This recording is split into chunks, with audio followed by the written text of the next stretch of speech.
Yo, what's up? I'm Johnny Mack, writer, director of Not Another Church Movie. Very funny movie. You're going to enjoy. And I'm just happy that I was able to come up with this great idea. And we're going to have fun with it.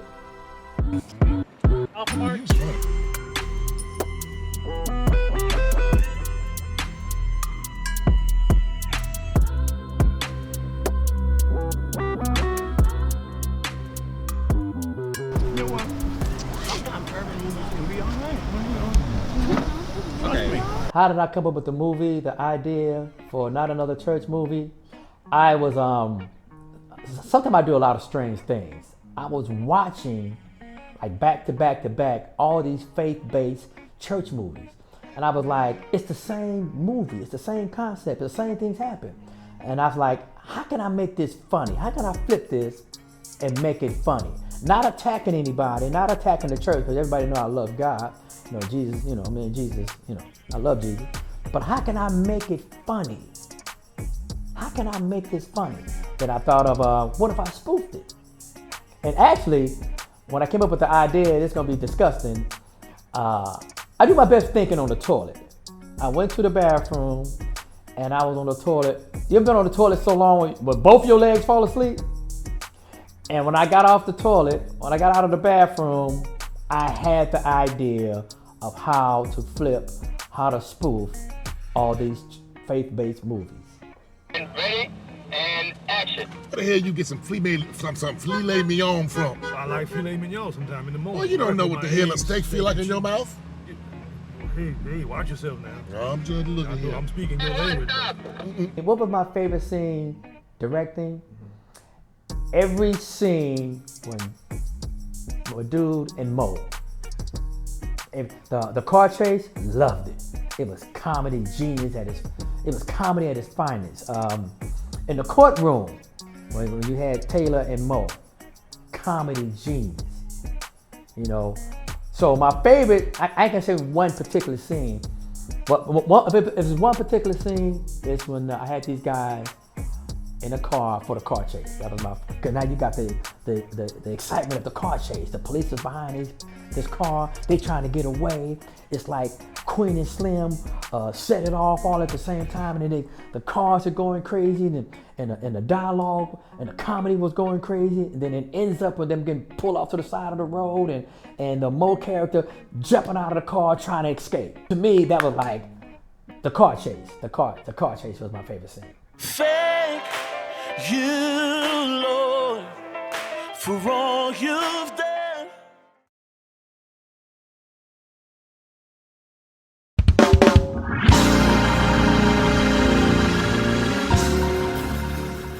Yo, what's up? I'm Johnny Mack, writer, director of Not Another Church Movie.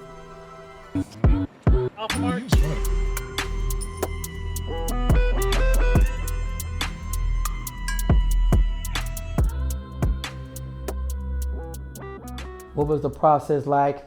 The journey that we went on to get this movie made? It was like everything that could go wrong went wrong. Like the person that was going to finance it, and we started pre-production, and then all of a sudden that financer disappeared. I don't know if he went to jail or passed away or whatever. And then it was just like a series of that. And then we finally got on our feet, like, okay, we're gonna, in 2020, we're gonna shoot this movie. Everything's going down. We casting, and like I said, pre-production, had about 13 table reads. And then we found out we didn't have the money. The person that said they had the money disappeared.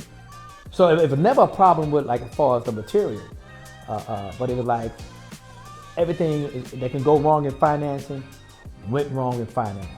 I mean, people would just show up and say, oh, I got $10 million.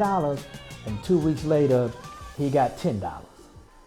I am James Michael Cummings. I produced, I co-directed, and am acting in Not Another Church Movie. So, at the beginning of coronavirus, I had an interesting situation happen because I had been working on a few projects and I had been pretty successful. And an investor was feeling pretty good about the decisions and choices that I was making. So he asked me what movie I wanted to make. And that was an interesting question because what movie did I want to make? Did I want to make one of the movies I've written? Do I want to make one of my friends' movies? And I had thought about this movie that I had optioned back in 2009 it actually was called Big Church Movie. And then we developed that film from 2009, I swear to God, until 2015. And no matter what I did, no matter who I showed the movie to, they just didn't want to make the movie. I had held on to the movie. So when the investor asked me what I wanted to do, I just thought about this movie. And, so I read the movie again. I called Johnny Mac up and I took him out to lunch and I said, Johnny Mac, I said, I'm going to make this movie. He goes, no, Jimmy Cummins, you can't make this movie. I said, Johnny Mac, I'm going to make this movie. He said, Jimmy Cummins, you can't make this movie. Now, I was with Marco Barkowiak, okay, and I took him out and we had a sandwich. And he said, you can't get this movie made. I said, Johnny Mac, I am going to get your movie made. So it took me about 2 months and I raised all the financing for the picture. And then I called Johnny Mac on the phone and I said, all right, man, these financiers want me to direct this movie. Do you want to co-direct this movie with me? And Johnny Mac's like, I can't do it. I said, Johnny Mac, you can do it. He goes, no, man, you don't understand what it's like to direct. It's so hard, it's impossible. You have no idea. I said, Johnny Mac, I do. And that's why we're going to do this thing together. I was apprehensive at first because I was like, nah, I don't want to do it. It's my first movie, it's my first directing. I didn't want to do it. And I got some great advice from a famous person who's done maybe 50 movies. Because, I started asking people because I didn't know, I knew I could do it. I didn't know if I wanted to do it. And the famous person, my celebrity friend, told me, Johnny Mac, every director that's out there was once a first-time director. Oliver Stone, Michael Mann, Steven Spielberg. He named about 4 or 5 people that was once a first-time director. And usually, Quentin Tarantino, he said usually they direct their own movie. So, and he was like, you worked with me on 13, 14 movies. I've done 31 TV shows. You mean to tell me you don't know how to direct? You done done music videos, commercials. It's the same process. You mean to tell me that you don't know how to direct this movie? I'm like, nah, I can't direct it. He said, Johnny Mac, be confident, go in there and kill it. Everything you ever done in Hollywood, Johnny Mac, you killed it. And then that's when I came to my mind. I'm like, you know what? Let's do it. And I knew from day one, once I said, yes, let's do it. Once my man gave me that speech about all the first-time directors, every director was once a first-time director. When I laid my head down that night, I knew I can do it. So the next day, Johnny Mac calls me. He says, Jimmy Cummins? I said, what's up, Johnny Mac? He said, I talked to Jamie Foxx. Jamie Foxx said, you know what, Johnny Mac? You can do it, man. You can direct that movie, you can do it. Martin Scorsese was a first-time director. Steven Spielberg's the first-time director. And Johnny Mac's gonna be a first-time director. And right then and there, I just got into it. I started reading, watching YouTube. Like even before that, like when I would work on movies, I would always go sit with the director or stand behind the director. I don't use the word mentor. I would just watch the director. And the directors that I worked with, they would always like show me how to set up this shot. And hey, take a look into the lens, Johnny. Look at this right here. This is what we're shooting. Because people are more apt to teach than to listen. And I found that these are famous directors. They was like, hey, come over here. Hey, Johnny Mac, come take a look at this. Hey, Johnny Mac, look at this, how we got this set up. Look at this angle we got. And so I was getting experience. It's like, it's like getting drafted in the NBA. You've been playing basketball in high school, college, and so when you go to the NBA, it's the same basketball, it's the same ball. I'm doing the same thing. Just all these things that I was learning how to be a director, even when I didn't know that I wanted to be a director. Thank you, Lord, for all you've done.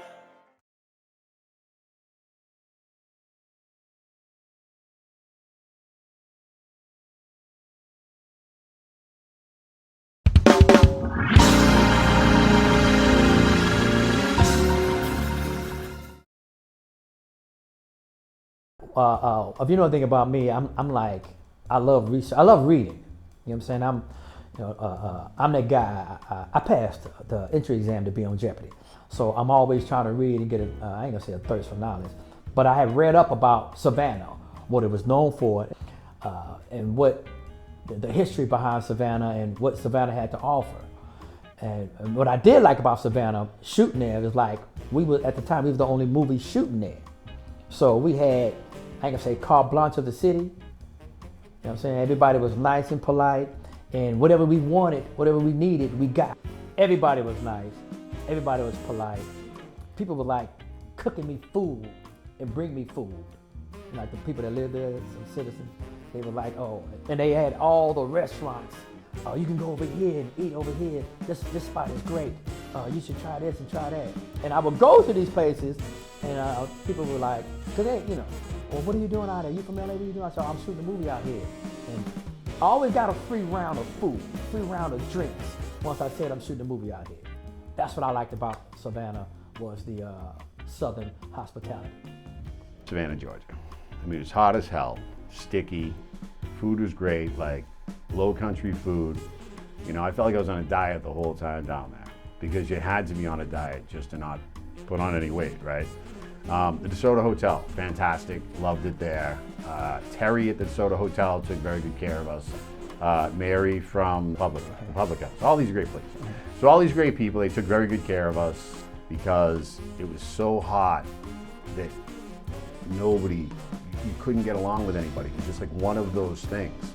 And this is how we have the greatest professional actors, because on that day, right, it was so hot. Kevin Daniels had the opportunity to say, you know what, I'm not gonna do this anymore. It's too hot, forget this. The weather is something that, when you're making movies, you have no control over. But when you see the movie, you realize why we made it there.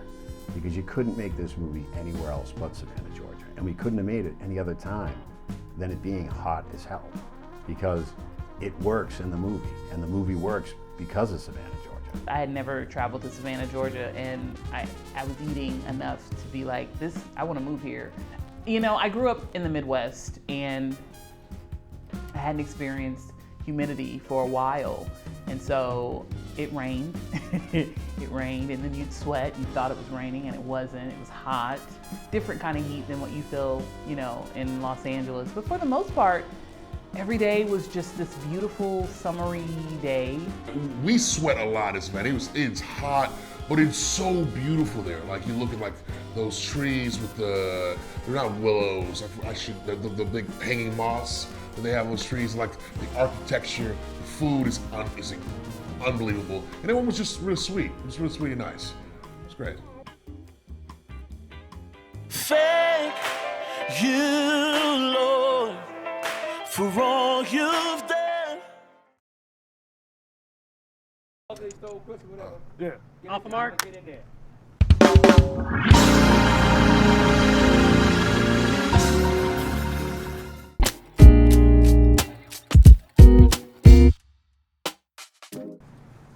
And action. Over here Hello, playing everybody. Slide the Family Stone and Fight Bit Dog. What y'all got? You ain't got nothing? Oh, Lord, here come the Grinch that's so ugly. I know you ain't talking about nobody being ugly. You supposed to say seeing yourself in the mirror, boy. Why can you even see them damn dominoes? No, your ass can't count. Look, they used to call her low brow. One nipple was low, the other one had an eyebrow. I tell you who left the greatest impression on me. Mo. I am so blown away by this actor, who I find out made his debut playing this character. And from the moment he came into the makeup chair and had his mustache applied and then had his wig, he was Mo. He was Mo in his mannerisms, he was Mo in the way he spoke, he was Mo in the way he walked. Brilliant. It's just exciting to me to see brilliant talent come to life like that. Mo was funny every single time. The guy that's playing Mo, Wayne Stamps, he didn't miss. He didn't miss. Mo was so funny that we added him to scenes that he shouldn't even been in. Because I just wanted to give him more and more camera time, because he didn't miss. Wayne Stamps, who's an incredible comedian and improv guy I got to like stand up with every time. I was like, all right, it's gonna be a big challenge. I gotta be as funny as you. Can I do it? But it was great. He was just that funny. And I love the Taylor the Taylor character because of his sophistication. Here it is that he's given this assignment from God that he thinks he can't do. And the guy that played Taylor was Kevin Daniels. He was so sophisticated. No matter there's chaos all around, his whole family is going crazy, but he stayed sophisticated. He was nicely dressed. And there was an air of power amongst this cast. Kevin Daniels, from the first phone call and the first conversation with him, I just, was just in love with everything about him. And he's such a wonderful talent to watch work and just to see how he just becomes who he becomes on camera, and just as a person, he just was just beautiful. It's like just like I met a brother. Finding somebody to play Taylor Ferry was certainly difficult. I mean, we went out, we cast.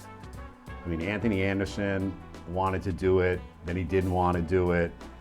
People were afraid of this movie. We went out there for other actors, some other guy, I can't even remember their names anymore. Once Kevin Daniels stepped into the room, once he put on that outfit, I can't even remember anyone else but him, because he took it over, he embodied the character. I mean, it's one thing to be able to play Ma Dude. I mean, that's a character, to spoof Tyler Perry it's very difficult to do. Kevin Daniels is a Juilliard actor, graduated from Juilliard, and he does Taylor Ferry better than Tyler Perry does Tyler Perry. That's how hilarious this is. You ain't supposed to be kissing your own child in the mouth. What the hell y'all doing? Look, that is your son. Hell, it is. Dad! Well, hell, they must have tricked me. I took my money down and I said, look, give me 2 pit bull puppies. Came back with this one. Thank you, Lord, for all you've done.